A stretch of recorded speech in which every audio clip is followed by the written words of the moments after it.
नमस्कार दोस्तों, मैं रवि साक और आपका स्वागत है आपके अपने चैनल साक के रवि बौद्ध में। तो दोस्तों, अभी चल रही है आरक्षण की सीरीज, जिसमें आरक्षण के बारे में बारी बारी से बताने की कोशिश करूंगा। तो ये आरक्षण की चौथी वीडियो है। बाकी 1, 2, 3 बन चुकी हैं। अगर आपने नहीं देखी, चैनल पे जाके देख सकते हैं, बाकी इन स्क्रीन पर भी दे दूंगा। तो आज तो दोस्तों, चौथे पार्ट में हम लोग जानेंगे आरक्षण को आर्थिक आधार पर करने की मांग क्यों हो रही है।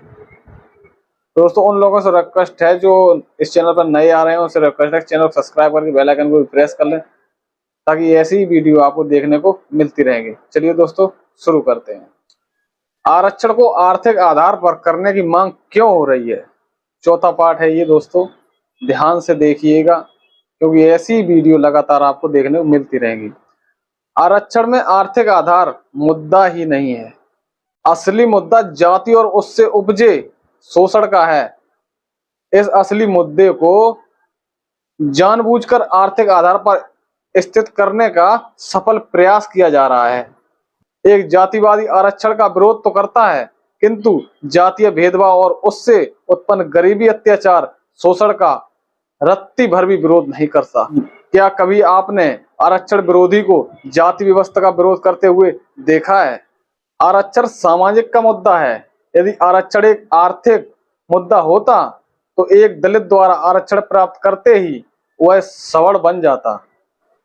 इतना ही नहीं, उस दलित के आरक्षण ले लेने के बाद भी उसका बच्चा दलित ही पैदा होता है। जाति जन्म आधारित है। वह बच्चे के जन्म लेते ही उसे समाज द्वारा प्रदान कर दी जाती है। अतः जब तक जाति रहेगी, जाति आधारित शोषण रहेगा। इस प्रकार आरक्षण की आवश्यकता बनी रहेगी। आरक्षण का औचित्य स्वसिद्ध हो जाता है। आरक्षण को इसीलिए सीधे सीधे समाप्त करने में दिक्कत हो रही है। अतः इसे समाप्त करने के योग्य बनाने के लिए ही पहले इसे आर्थिक आधार देने का प्रयास किया जा रहा है। आर्थिक आधार पाते ही आरक्षण समाप्त हो सकने की लोचनीयता प्राप्त कर लेगा। उसके बाद क्या होगा आप जानते हैं। आरक्षण पूरी तरह से समाप्त हो जाएगा, जाति व्यवस्था बनी रहेगी। आरक्षण को छोड़ने का कॉन्सेप्ट इसीलिए किसी स्तर पर पैदा करने का प्रयास किया जा रहा है, ताकि इसे समाप्त करने का आधार मिले। चूंकि जाति तो समाप्त नहीं हो सकती और आरक्षण इन्हें समाप्त करना है, तो इसे जाति से हटाकर आर्थिक आधार पर करना होगा। आरक्षित का अपने वर्ग के लिए आरक्षण छोड़ने की पैरवी करना इसी षड्यंत्र का भाग है कि किसी न किसी स्तर पर पहले आरक्षण छोड़ने हटाने की बात तो हो। इसे एक और दिलचस्प उदाहरण से और बेहतर ढंग से समझा जा सकता है। मान लीजिए एक पैर से विकलांग कोई व्यक्ति है। उसे विकलांग कोटा के तहत आरक्षण का लाभ मिल जाता है। उस व्यक्ति को एक लड़की पैदा होती है जो विकलांग नहीं है और पूर्णतः स्वस्थ है। क्या उसे भी विकलांग कोटे के तहत आरक्षण का लाभ मिलेगा, जैसे कि उसके विकलांग पिता ने पाया था? उत्तर होगा नहीं। अब दूसरे प्रश्न का उत्तर दीजिए। मान लीजिए उस विकलांग व्यक्ति की बच्ची भी दुर्भाग्य से विकलांग पैदा होती है, तो क्या उसे आरक्षण देने से इस आधार पर मना किया जाएगा कि उसके पिता ने आरक्षण का लाभ ले लिया है तो उसे यह आरक्षण नहीं मिलेगा? क्या यह वास्तव में उस विकलांग बच्ची के साथ नैसर्गिक न्याय होगा? नहीं। जिस प्रकार एक विकलांग का बच्चा विकलांग नहीं होता, तो वह विकलांग कोटे के आरक्षण का हकदार नहीं होता है। उसी प्रकार यदि एक दलित का बच्चा दलित पैदा नहीं होता, तो वह भी आरक्षण का हकदार नहीं होता। ठीक इसी प्रकार जब एक अनुजाति, जनजाति, पिछड़ी जाति का कोई व्यक्ति आरक्षण का लाभ ले लेता है, तो क्या उसके बच्चे सवर्ण बन जाते हैं? अर्थात क्या वे जातीय भेदभाव और उत्पीड़न से मुक्त हो जाते हैं? एक दलित के आरक्षण प्राप्त कर लेने के बाद भी उसके बच्चे दलित ही रहते हैं, अर्थात वे फिर भी जातीय प्रताड़ना से मुक्त नहीं हो पाते। आरक्षण जाति व्यवस्था को समाप्त करने वाला महासागर नहीं है, बल्कि उसकी धारा को मोड़ने वाला बांध मात्र है। जिस प्रकार से टीबी की बीमारी में हल्का बुखार रहता है और उसके बुखार की दवा पैरासीटामोल दी जाए तो बुखार तो तत्काल में ठीक हो सकता है, किंतु टीबी नहीं ठीक हो सकती। उसी प्रकार से आरक्षण से दलित की आर्थिक स्थिति में तत्काल कुछ फायदा हो सकता है, लेकिन उसकी दीर्घकालीन जातिवादी की समस्या बनी रहेगी। आरक्षण पैरासीटामोल है जिससे सिर्फ बुखार जाता है, टीबी नहीं। टीबी से मुक्ति तो एमडीटी दवा को खाने से ही मिलेगी, वो भी लगातार कई महीने तक।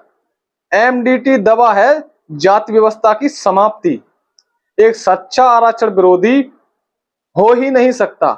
सच्चा आरक्षण विरोधी बनने के लिए जाति विरोधी होना होगा।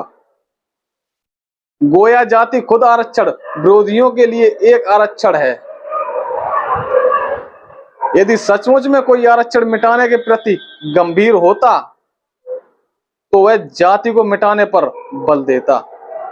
सोचिए, आरक्षण इतना ही विनाशकारी होता तो जिस जाति के कारण वह उपजा है वह जाति कितनी विनाशकारी होती। तो भाइयों और बहनों, जाति उन्मूलन का आधार बनता है कि नहीं बनता है। टीबी ज्यादा घातक है कि बुखार। आप बुखार को समाप्त करना चाहते हो तो पहले टीबी को समाप्त कीजिए, बुखार अपने आप समाप्त हो जाएगा। जाति व्यवस्था के कारण आरक्षण है, ना कि आरक्षण के कारण जाति। पेड़ की जड़ के कारण शाखाएं हैं, शाखाओं के कारण जड़ नहीं। यदि शाखाओं को काटेंगे तो शाखाएं फिर से उग जाएंगी। शाखाओं को मिटाना चाहते हो तो जड़ को समाप्त करना होगा। जाति व्यवस्था को कायम रखते हुए आरक्षण को समाप्त करने की बात करना उसी तरह है जैसे टीबी का इलाज न करते हुए बुखार के लिए पैरासीटामोल देना। आरक्षण विरोधियों, यदि आप में जरा भी नैतिकता है तो आज भी अपने जाति को त्याग दो। अपने जातीय लाभ, एक प्रकार का आरक्षण को छोड़ दो। आप देखेंगे कि जाति व्यवस्था समाप्त होते ही आरक्षण समाप्त हो जाएगा। लेकिन ये आपसे नहीं होगा। आप आरक्षण समाप्त करना चाहते हैं किंतु जाति नहीं। यदि जाति समाप्त हो गई तो फिर कौन आपके देवता पूजनीय ठाकुर साहब, बाबू साहब, फला साहब, ढिमका साहब, महाराज जी आदि कौन कहेगा। अतः आप अपना सदियों से चला आ रहा आरक्षण को बरकरार रखना चाहते हो, किंतु दलितों को जो आधा अधूरा अधिकार संविधान की बदौलत मिला है उसे आप समाप्त करना चाहते हो। वाह रे वाह, क्या बात है। अब तो समझ गए होगे, आरक्षण अपने आप में बीमारी नहीं है। जिस प्रकार बुखार अपने आप में बीमारी नहीं है, वह बीमारी का लक्षण है। मान लीजिए बुखार टीबी का लक्षण है, उसी प्रकार आरक्षण बीमारी नहीं बल्कि जाति व्यवस्था की बीमारी का लक्षण है। बीमारी है तो लक्षण है, बीमारी नहीं तो लक्षण नहीं। बीमारी को समाप्त करो, लक्षण अपने आप खत्म हो जाएगा। एक जातिवादी जाति व्यवस्था का विरोध नहीं करता, लेकिन जाति आधारित आरक्षण का विरोध करता है। यह तो वही हाल हो गया कि गुड़ खाएं लेकिन गुलगुले से परहेज। क्यों, सही कह रहा ना भाई। आरक्षण विरोधियों, हे आरक्षण विरोधियों, तुम्हें आरक्षण से मिर्च लग जाती है, लेकिन जाति इतना प्रिय क्यों है।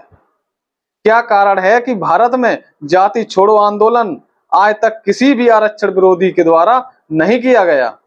इसका कारण है भारतीय समाज द्वारा जाति व्यवस्था की सहमति,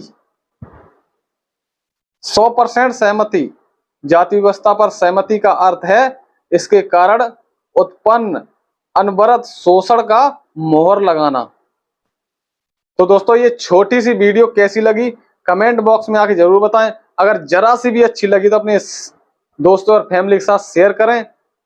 और इसका लगातार सीरीज ये चल रही है, आरक्षण की चलती रहेगी। जो लोग नए जुड़े हैं उनसे रिक्वेस्ट है यार, चैनल को सब्सक्राइब करें, बेल आइकन भी प्रेस कर लें, क्योंकि ऐसी वीडियो इस चैनल पे आपको मिलती रहेगी। चलिए दोस्तों, मिलते हैं अगली वीडियो में, तब तक के लिए नमो बुद्धाय, जय सम्राट अशोक, जय भीम, जय भारत।